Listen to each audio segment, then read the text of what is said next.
once again, here come the Kansas City Chiefs in your world, and they kind of wreck the buffet here.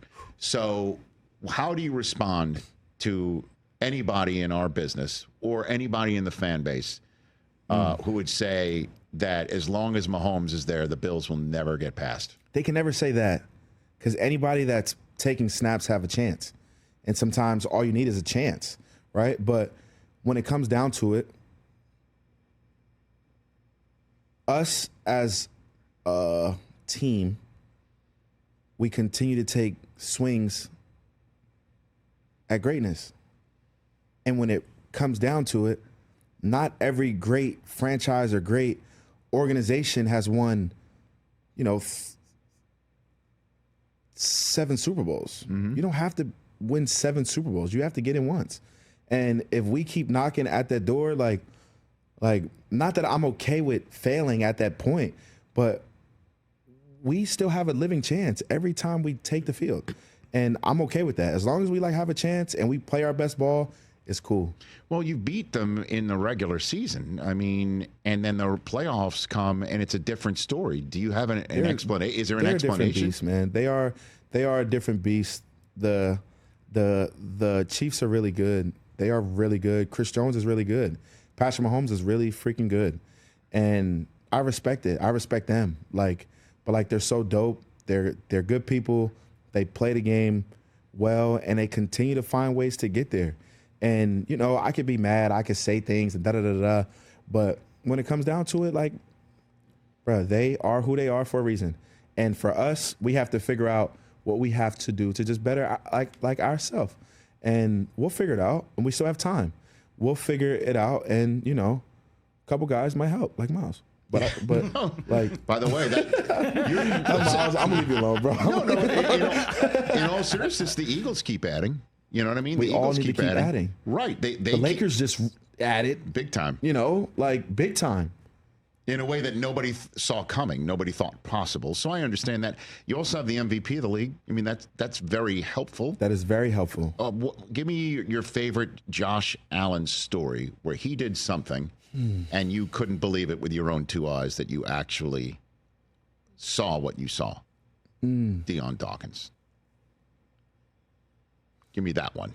Man, the play when Josh threw the ball to Coop, and then Coop tossed the ball back to him, and then he jumped to the end zone. In the snow against San Francisco. Josh is very confident, and this season, he's got more vocal, and you hear him coming to the huddle, and he's like, "We're gonna score, and we're gonna score," and we say that with run plays, and sometimes you don't score, and you say we're gonna get the first down, and sometimes you don't get the first down, and when he's like we're gonna score. We're going to score right here. And, it's a quick little thing, and it becomes a quick little thing, and then it becomes one of the best photos of all time. One of the best pictures, one of the best moments of all time. That is what Josh Allen is capable of doing every time he takes the snap. And, I'm the biggest Josh Allen fan, and that's my big little brother. And when he talks, we listen. And for him to do that in that moment, it's cool. He didn't just throw the ball off and stand there and just say, "All right, Coop, you got tackled. All right, let's try again." He jogged over there. He's still he's a quarterback. What are you running over there to do, block? Yeah. But Josh is Josh, and he gave it his all, and his all became this greatness. And that's what we love about him. I love that story. But if he really was Superman, he would have said in the huddle, "Watch, I'm about to have a touchdown pass and reception on this play." Break. Right. Which is what, and I know that, but that's exactly what happened. And I agree. I understand how that now makes you believe anything is possible. Right. When you say he was more vocal this year, what do you mean by that? Josh goes through his progression as a player too. And, he's not always the, "All right, guys, everybody get in line." And he's still not that, and we don't want him to be that.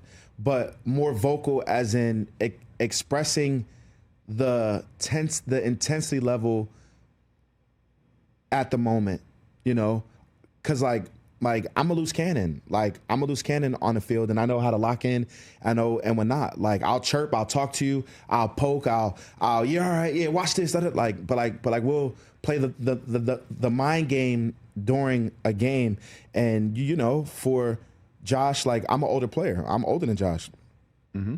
The respect thing is, all right, that's the older guy. The older guy knows and what he's doing. But for a younger player, which is not younger, but he's younger than me, if they speak to an older player, you know, they have to be that guy to be able to speak to an older player and for the older player to respect him.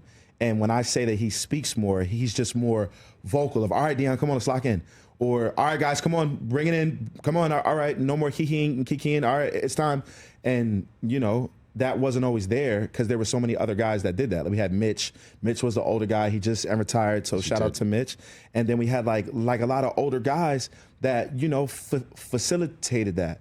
And, you know, now that Josh is like, oh, I'm looking around and the team is different. He's like, I can do that and help and my team, so I'll do it. And he became the MVP of the league while doing it. And exactly. What a guy. He is, man. And what he means, I've seen him with kids. I've seen him when the camera's not on. I've seen that. Real person.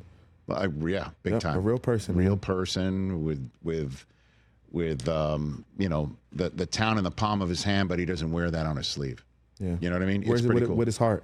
It's pretty cool. He wears it and with his heart, and he shows it. Catch the Rich Eisen Show live weekdays from 12 to 3 p.m. Eastern on Roku Sports Channel in the U.S.